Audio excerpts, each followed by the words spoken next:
할렐루야. 이제 우리 하나님 말씀을 함께 보겠습니다. 마가복음 1장 12절 13절 말씀입니다.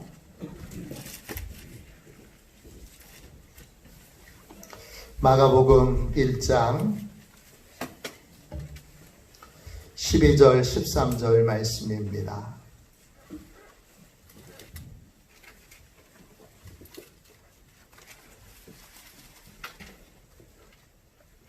(12절) (13절) 말씀 두 절 말씀인데 우리 한 목소리로 같이 읽도록 하겠습니다. 함께 두 절 말씀을 읽겠습니다. 같이 읽습니다. 성령이 곧 예수를 광야로 몰아내신지라.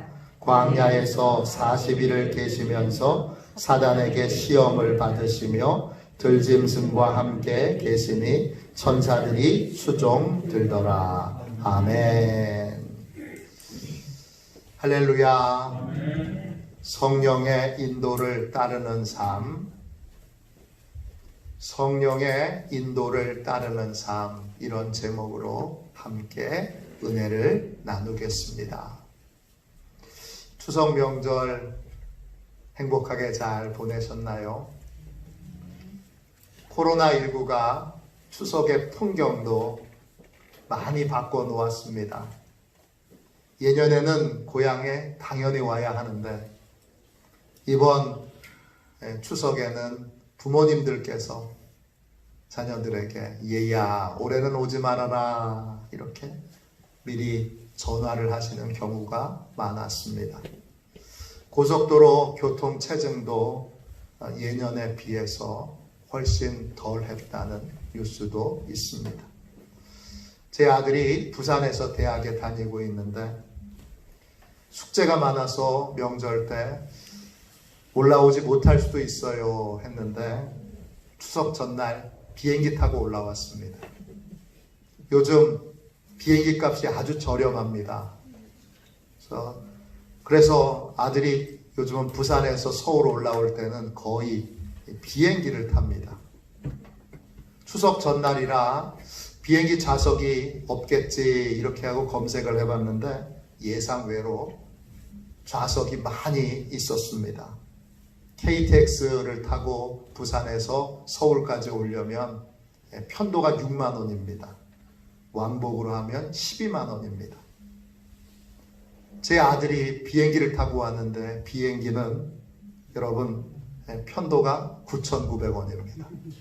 깜짝 놀라셨죠? 저도 놀랐어요. 그래서 왕복으로 해도 2만 원이 안 됩니다. 만 원도 안 되는 돈으로 비행기 타고 부산에서 서울로 왔습니다. 코로나19 이 하나가 명절의 풍속을 또 명절의 풍경을 많이 바꿔놨습니다. 하나가 달라지니까 여러분 모든 게 달라집니다. 믿음도 마찬가지입니다. 코로나로 인하여 세상에 많은 것들이 달라진 것처럼 예수를 믿으면 삶의 모든 것들이 달라집니다. 예수님을 믿는 것은 인간의 힘과 지혜로는 불가능한 것입니다. 예수님이 어떤 분이신지 이해는 할 수 있어도 예수님을 주님으로 믿게 하시는 것, 하나님이 우리 인생에 베풀어 주시는 놀라운 기적입니다. 예수님을 믿으려면 반드시 여러분 하나님께서 역사하셔야 합니다. 예수님 믿는 것 자체가 우리에게 베풀어 주신 하나님의 놀라운 기적입니다. 기적이 내 삶에 일어나면 내 삶의 모든 것이 달라지게 됩니다. 코로나19가 우리의 삶을 많이 바꿔놓은 것처럼 예수님을 믿으면, 믿음으로 살게 되면 삶의 많은 것들이 달라지게 되어 있습니다. 여러분에게 이런 질문을 하나 드리겠습니다. 예수 믿고 여러분은 뭐가 달라지셨습니까?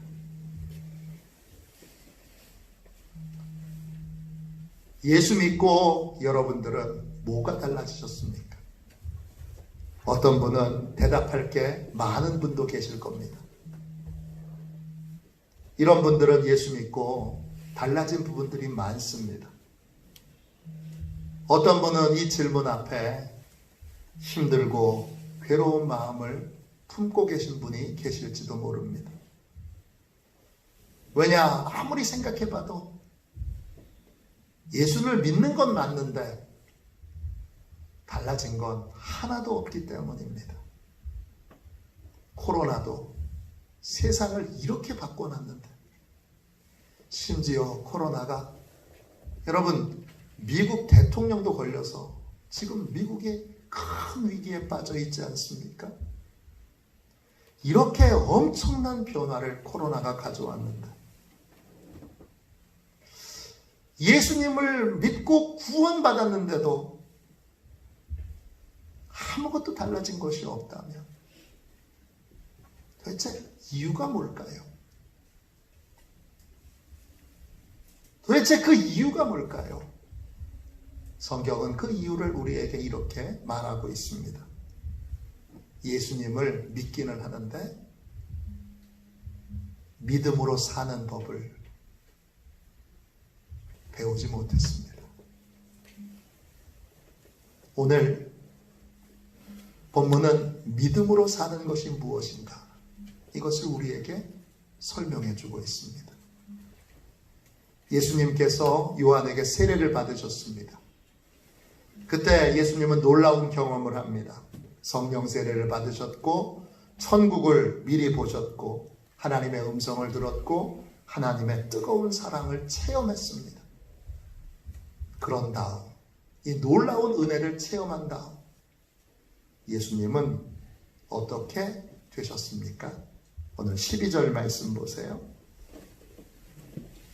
어떻게 되셨죠? 12절 말씀 같이 함께 읽어봅시다. 함께 읽습니다.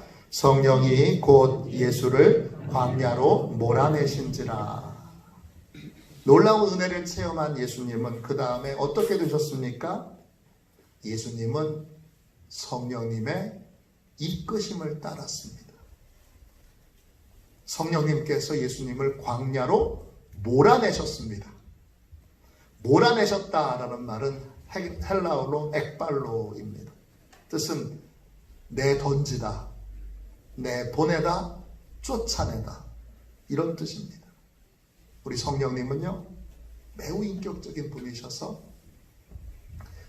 우리를 부드럽게 또 조심해서 이렇게 대하십니다. 성령님은 우리를 인도해 가실 때 무례하게 행동하지 않으세요. 그런데 성령님께서 지금 아주 강력한 태도로 예수님을 광야로 인도하고 계세요. 이렇게 하신 걸 보면 예수님을 광야로 이끄시는 것이 성령님에게 또 예수님의 공생의 사역에 아주 중요한 일이기 때문입니다. 여러분, 예수님의 은혜를 체험하고 예수님을 믿게 됐습니다. 그 다음에는 믿음으로 살아야 되는데, 여러분, 믿음으로 산다는 것이 구체적으로 어떤 것입니까? 믿음으로 산다는 것, 여러분, 성령님의 인도하심을 따르는 삶을 사는 것입니다. 할렐루야. 여러분, 성령님의 인도를 따르는 것이 곧 믿음으로 사는 것인 줄로 믿습니다. 여러분, 이게 왜 중요하냐? 예수 믿는 사람들은 예수 믿는 사람들 자체가 교회입니다. 교회는 건물이 아니에요. 교회는 성도들이 교회고 성도들의 공동체가 교회예요. 성도는 반드시 예수 그리스도와 연합해 있어야 합니다. 예수님께서 교회의 머리가 되셔야 하고 성도들은 머리 되신 예수님의 지체로 연합해서 여러분 그렇게 하나님의 일을 이루어가야 합니다. 이게 교회예요. 골로새서 1장 18절에 그는 몸인 교회의 머리라 그랬어요. 예수님이 머리 되시고 머리 되신 예수님 아래에서 지체로 함께 연합해서 살아가는 것, 그것이 교회예요. 근데 여러분, 예수님이 머리가 되신다는 게 어떤 뜻이에요? 머리는요, 우리 몸에 비해서는 작지만 판단하고 결정하는 모든 기관들이 다 머리에 몰려 있습니다. 머리에 눈이 있어서 눈으로 보지요, 귀로 듣지요, 코로 냄새 맡지요, 뇌로 판단하고 또 생각하고 결정합니다. 머리에서 모든 것을 다 판단하고 결정합니다. 몸은 어떻게 하죠? 몸은 머리의 결정을 따를 뿐입니다. 성도로 산다는 것, 교회가 된다는 건 머리이신 예수님의 결정을 따른다는 거예요. 내가 따르고 내가 판단하고 내가 결정하는 삶을 사는 것이 아니라 예수님이 판단하고 결정하고 이끄시는 대로 따라가는 삶. 그것이 바로 여러분 교회의 삶이고 성도의 삶입니다. 예수님을 따른다는 것, 그것은 예수의 영이신 성령님을 따르는 것입니다. 결국 교회로 사는 삶, 성도로 사는 것은 성령님의 인도하심을 따르는 삶을 사는 것입니다. 우리는 그런 표현을 많이 써요. 우리는 예수 안에 있어야 합니다. 성경에서는 예수 믿는 것을 예수 안에 있는 것이라고 말해요. 예수 안에 있으면 정죄함이 없습니다. 예수 안에 있으면 죄와 사망의 법에서 해방됩니다. 예수 안에 있으면 여러분 하나님의 사랑에서 결코 우리를 끊을 수 없습니다. 예수 안에 있으면 하나님의 평강이 우리의 마음과 생각을 지켜주십니다. 예수 안에 있다는 게 구체적으로 어떤 것입니까? 예수라고 하는 그릇 안에 들어가는 겁니까? 아니면 예수라고 하는 나라에 들어가는 것입니까? 도대체 예수 안에 거한다는 것이 무엇입니까? 나는 예수님 안에 있어. 뭐가 예수님 안에 있는 것입니까? 예수님 안에 있다는 것, 예수님 안에 거한다는 것도 성령님의 인도를 따라 산다는 것입니다. 성령님이 우리를 어디로 인도하시든지 성령님의 인도를 따르는 것, 그것이 언제나 예수님 안에 있다는 증거입니다. 또 우리는 예수님에게 붙어 있어야 합니다. 예수님에게 붙어 있을 때 열매를 많이 맺습니다. 예수님에게 붙어 있지 않으면 아무것도 할 수 없습니다. 예수님에게 붙어 있다는 것도 구체적으로 어떤 거예요? 예수님에게 붙어 있다는 것도 역시 성령님의 인도를 따르는 것입니다. 예수님은 목자로 늘 우리와 함께 계십니다. 예수님과 함께 하려면 반드시 목자이신 예수님의 인도를 따라야 합니다. 목자이신 예수님의 인도를 따르는 것이 예수님과 연합해 있는 것이고 예수님께 붙어 있는 것이고 예수님 안에 거하는 것이고 그리고 예수님과 동행하는 것입니다. 목자이신 예수님을 따르지 않는 것은 예수님과 분리되어 있는 것입니다. 목자이신 예수님보다 내가 먼저 앞서는 것도 여러분 예수님과 분리되어 있는 것입니다. 예수님 안에 거하는 것, 교회로 사는 것, 또 예수님에게 붙어 있는 것, 그걸 다 정리해 보면 결국 성령님의 인도를 따르며 사는 삶을 가리키고 있습니다. 예수님을 믿는데 삶에 아무런 변화가 없습니다. 나는 예수 믿는데 주일날 와서 예배드리는 것 외에 내 삶에 달라진 것이 아무것도 없다. 그러면 우리는 스스로 내가 성령님의 인도를 따르고 있는지를 점검해 보아야 합니다. 성령님의 인도를 따르지 않는다면 나는 성도로 살고 있지 않는 것입니다. 나는 예수님에게 붙어 있지 않는 것입니다. 나는 예수님 안에 거하지 않는 것입니다. 성령님의 인도함을 받을 때에만 나는 예수 안에 있는 것이고 예수님에게 붙어 있는 것입니다. 성령님의 인도를 받지 않고 예수님에게 분리되어 있고 예수님에게서 떨어져 있고 예수님 바깥에 있고 여러분 교회로 살고 있지 않다면 우리는 어떻게 되죠? 그러면 맛을 잃은 소금처럼 밖에 버려져 사람들에게 짓밟히게 됩니다. 오늘날 교회가 그냥 비난하는 사단의 비난이 아니라 교회가 여러분 세상에 짓밟히고 있다면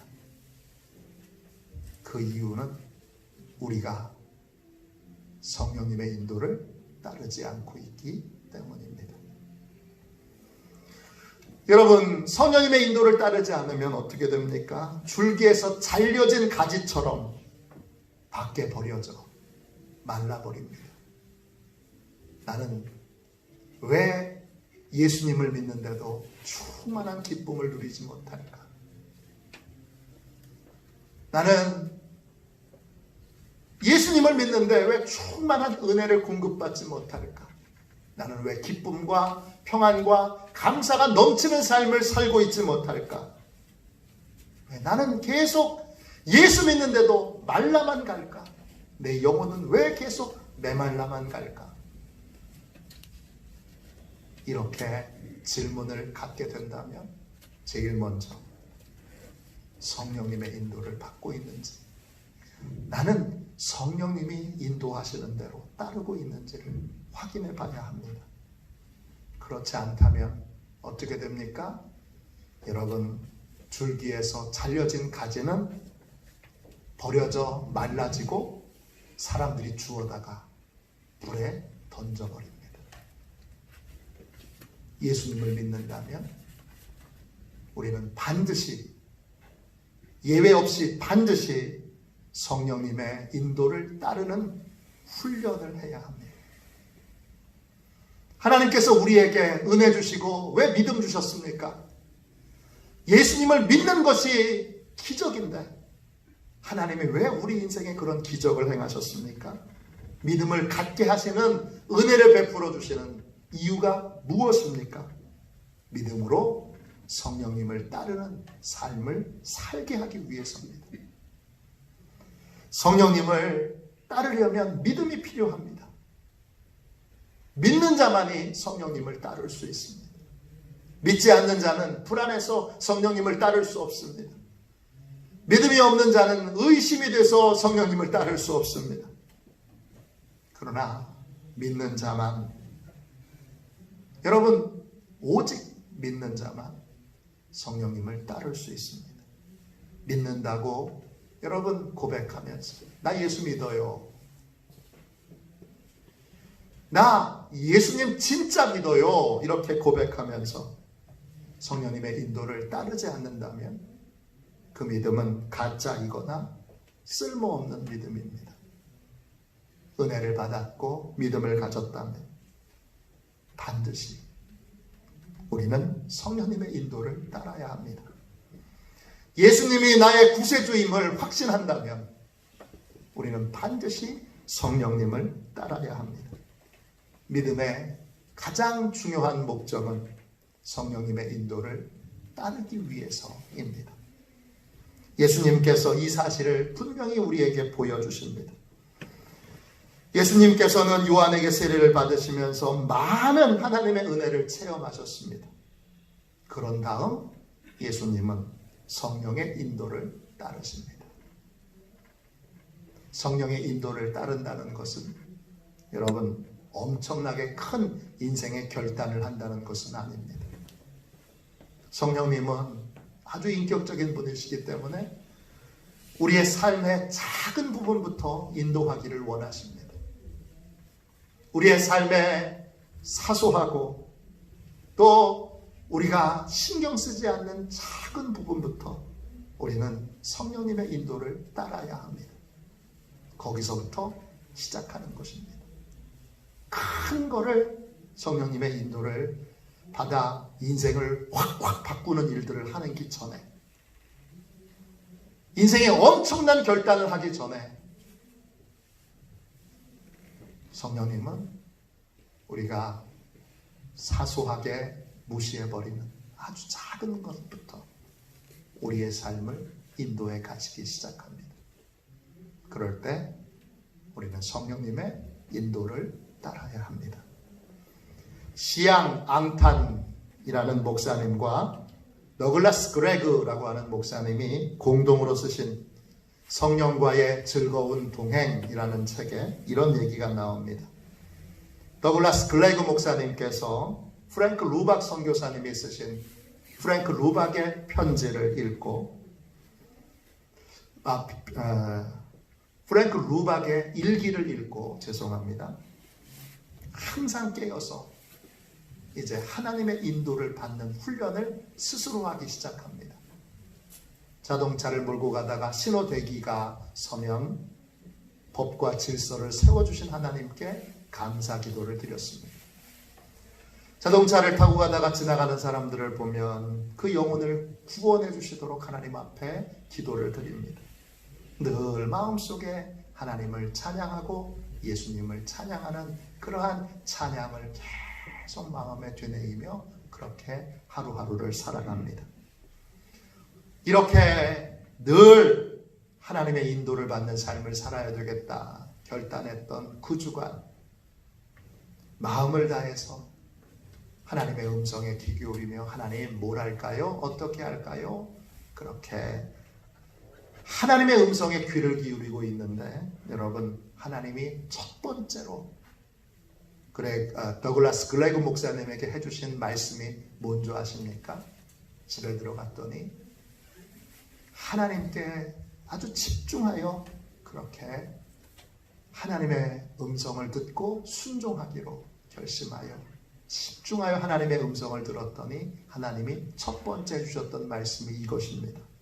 너 가서 아내 접시 닦는 거 도와줘라. 너 가서 아내 접시 닦는 거 도와줘라. 여러분, 성령님이 제일 먼저 더글라스 목사님에게 해주신 말씀은 설거지하라는 것이었습니다. 성령님의 인도를 따른다는 것은 거창한 것을 결단하는 것이 아닙니다. 아주 작고 사소하고 우리가 무시해왔던 것, 그런 것부터 우리는 성령님의 인도를 따라야 합니다. 더글라스 목사님은 성령님의 인도하심을 따라 아내를 도와 설거지를 했습니다. 성령 하나님은 아내가 교회와 사역의 동력자일 뿐만 아니라 가정에서도 동력자로 그렇게 세워지기를 원하신다고 말씀하십니다. 그래서 어떤 곳에서도 이제 함께 동역하기로 그날 설거지를 하면서 목사님이 결심을 하게 됩니다. 내려놓음이라는 책을 쓰신 우리 이용규 선교사님, 이용규 선교사님의 간증에 이런 얘기가 나옵니다. 성령 하나님께서 누나와 매형을 어떻게 인도하셨는지 그 간증이 책에 잘 나와 있습니다. 이용규 선교사님께서 선교사로 결단했을 때 하나님께서 가족들 모두에게도 은혜를 주셨어요. 매형에게도 은혜를 주셨는데 매너리즘에 빠져있던 이 매형이 각성하여 하나님과 새롭게 다시 만나게 되었고 매일 정기적으로 혼자 하나님과 기도하는 시간을 갖게 됐습니다. 깊은 기도를 드렸을 때 하나님께서 매형에게 첫 번째 주셨던 말씀이 뭘까요? 그 말씀의 내용은 너 내 아내를 진심으로 사랑하니? 너 내 아내를 진심으로 사랑하니? 근데 그때 이 선교사님의 매형이 하나님 앞에 예라고 대답을 못했습니다. 좋은 남편으로 사람들에게 보여지기를 원했고 좋은 아버지로 보여지기를 원했지만 정작 아내를 위하여 자식들을 위하여 나를 내어주는 진짜 사랑을 하고 있지는 않았습니다. 그걸 성령님이 제일 먼저 깨닫게 하시고 그리고 회개하게 하십니다. 아내와 자식이 아닌 자기만을 사랑하는 이기적인 모습을 하나님이, 성령 하나님이 제일 먼저 보게 하시고 성령님의 인도를 따라 진심으로 아내를 사랑하는 남편으로, 진심으로 자식을 사랑하는 아버지로 이끌려 변화되게 됩니다. 이용규 선교사님의 아내에게도 비슷한 변화가 있었습니다. 선교사님의 아내에게 뜨겁게 기도의 영이 임하던 날 함께 모여있던 형제 자매들은 다 철야 기도를 하기 위해 막 불붙어서 기도하는데 성령 하나님이 갑자기 선교사님의 아내에게 집에 가라고 말씀하십니다. 너는 집에 가라.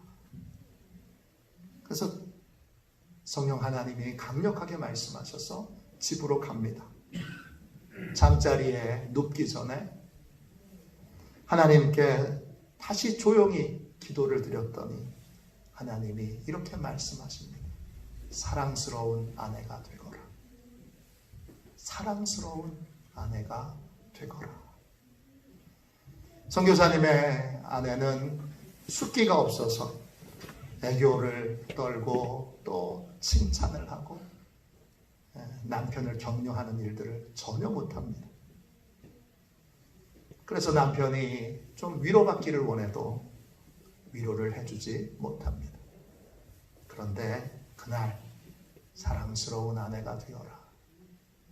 이 말씀을 듣고 성령님께 순종하기로 결단합니다. 애교 있고 사랑스러운 부인이 되기로 결단한 것입니다. 성령님의 인도를 따르는 것은 아주 작은 일로부터 시작하는 것입니다. 또한 성령님의 인도를 따르는 것은 새로운 시각에서 모든 것을 새롭게 보는 것입니다. 어느 여집사님의 간증입니다. 예수 믿던 가정에서 자란 이 집사님은 예수 안 믿는 가정에 시집을 갔습니다. 시집 갔더니 예수 믿는다는 이유 때문에 시어머니와 시누이들에게 많은 미움과 핍박을 받았습니다. 이 집사님이 제일 싫어하는 건 명절에 시댁 가는 겁니다. 명절에 가면 시어머니를 만나고 시누이를 만나는 게 너무 부담이 돼서 명절을 앞두고는 항상 몸살이 납니다. 시댁에 다녀오고 나서는 병원에 입원해서 링겔을 맞습니다. 어느 날 이렇게 사는 게 너무 싫고 비참해서 하나님께 기도를 드렸습니다. 하나님, 너무 괴롭습니다. 시댁에 가는 게 죽는 것보다 싫습니다. 이렇게 기도하는데 하나님이 이런 말씀을 마음에 주십니다. 너만 괴로운 게 아니다. 내가 시댁에 가면 그 시댁을 사로잡고 있는 마귀도 너 때문에 괴롭다. 그 말씀을 듣고 정신이 번쩍 들었습니다. 그 후부터 집사님은 명절에 시댁 갈 때마다 마음속으로 이렇게 외쳤습니다. 마귀야, 내가 간다. 괴롭지? 너도 한번 당해봐. 그렇게 외치고 시댁에 가니까 여러분, 시댁 가는 게 조금도 힘들지 않습니다. 즐겁습니다. 기쁩니다. 나 때문에 괴로워할 마귀를 생각하니까 너무 기쁘고 즐거워서 시댁에 기쁜 마음으로 가게 되자 여러분 놀라운 일들이 생기기 시작합니다. 시어머니가 바뀝니다. 시누이들이 바뀝니다. 조금씩 바뀌더니 시어머니가 어느새 예수 믿고 구원받아 교회 나오기 시작합니다. 시댁 전체가 예수 믿고 구원을 받게 되었습니다. 2009년도 5월 9일에 암으로 투병하다가 세상을 떠난 서강대학교 영문학과 교수였던 장영희 교수가 쓴 책 살아온 기적, 살아갈 기적, 이 책에 이런 이야기가 나옵니다. 장영희 교수가 가족들과 함께 보스턴에 있는 미술관을 방문했습니다. 가족들하고 추억을 남기기 위해서 중년 남자에게 사진을 좀 찍어달라고 부탁했습니다. 당시 카메라는 필름 카메라입니다. 여러 가지 다양한 포즈를 취하게 해서 즐겁게 사진을 찍고 사진을 찍어주신 분에게 몇 번씩 감사하다고 고맙다고 인사를 했습니다. 며칠 후 사진을 현상에 보고 장영희 교수가 깜짝 놀랐습니다. 첫 번째 사진은 가족들 모두가 다 머리가 잘려 있습니다. 두 번째 사진은 가족들 모두의 발만 찍었습니다. 세 번째 사진은 가족들 모두의 가슴만 찍었습니다. 이 사진을 보고 부글부글 분노에 끓고 있는데 옆에서 지켜보고 있던 초등학교 1학년 조카가 그 사진을 보고 이렇게 말합니다. 와, 이모, 이 사진 짱 멋있다. 그때 그 미술관에서 봤던 추상화 같아. 우리가 미술관 앞에서 사진 찍으니까 이렇게 찍어주신 모양이지. 완전 예술품이다. 예술품. 조카의 말을 듣고 다시 사진을 보니 정말 전위 예술품 같은 그러한 모습으로 사진이 보였습니다. 그날 장영희 교수는 관점에 따라서 나쁜 일도 얼마든지 좋은 일로 큰 교훈을 배울 수 있는 일로 그렇게 여겨질 수 있다는 것을 깨닫게 되었습니다. 성령의 인도를 따르면 모든 것이 다르게 보이고 새롭게 보입니다. 성령의 인도를 따르면 어려운 일을 당했다고 말하지 않습니다. 힘든 일을 겪었다고 말하지 않습니다. 뭐라고 말합니까? 어렵고 힘든 일을 통해서 많이 배웠다고 말합니다. 빌립보서 4장 12절에 바울이 이렇게 말합니다. 나는 비천에 처할 줄도 알고 풍부에 처할 줄도 알아. 모든 일 곧 배부름과 배고픔과 풍부와 궁핍에도 처할 줄 아는 일체의 비결을 뭐 했다고 합니까? 배웠노라. 이렇게 말합니다. 성령의 인도를 따랐던 사도 바울은 비천에서도 풍부에서도 배웠습니다. 배부른 순간에도 배고픈 순간에도 배웠습니다. 우리는 지금 코로나 시대를 살고 있습니다. 많은 어려움이 있습니다. 이런 상황에서도 성령님의 인도를 따르면 우리는 많은 것을 배울 수 있게 됩니다. 코로나로 힘들고 어렵고 억울한 일을 많이 겪고 당한 것이 아니라 코로나로 많은 것을 새롭게 배우고 있는 것입니다. 성령님께서 우리의 삶을 인도해 가십니다. 우리의 아주 사소하고 작은 것부터 인도해 가시고 그리고 우리가 겪고 있는 일들을 새로운 관점에서 보도록 새로운 눈으로 보도록 다르게 보도록 그래서 그것을 통하여 많은 것을 깨닫고 배우도록 우리를 이끄십니다. 예수 믿는 믿음은 반드시 여러분 믿음으로 사는 삶으로 이어져야 합니다. 믿음으로 산다는 건 성령님의 인도를 따른다는 것입니다. 하나님께서 우리에게 믿음을 주신 이유는 성령 하나님을 믿고 맡기고 따르도록 하기 위해서입니다. 성령님의 인도를 따를 때 비로소 우리는 성도로 교회로 살아갈 수 있습니다. 우리는 성령님의 인도를 따를 때 비로소 예수님과 연합해 있는 것이고 예수님과 동행하는 삶을 살고 있는 것입니다. 성령님을 따를 때 죄에서 자유를 얻게 되고 성령님의 인도를 따를 때 우리는 하나님의 사랑 안에 거하는 것입니다. 성령님의 인도를 따를 때 여러분 교회와 성도들은 풍성한 열매를 맺게 됩니다. 아주 작은 일부터 성령님의 인도를 구하고 성령님의 인도를 따르는 것을 이제 배우십시오. 그리고 고난과 역경 중에도 배우고 성장하는 삶을 살도록 다르게 보게 하시고 새롭게 보게 하시는 성령님의 인도하심을 따르십시오. 그러면 놀라운 변화를 체험하게 될 것이고 매일매일 새로운 은혜의 삶을, 복된 삶을, 평강의 삶을 성령님과 함께 살아가게 될 것입니다. 그러한 삶을 사는 저와 여러분이 되시기를 주님의 이름으로 살아가게 되겠습니다.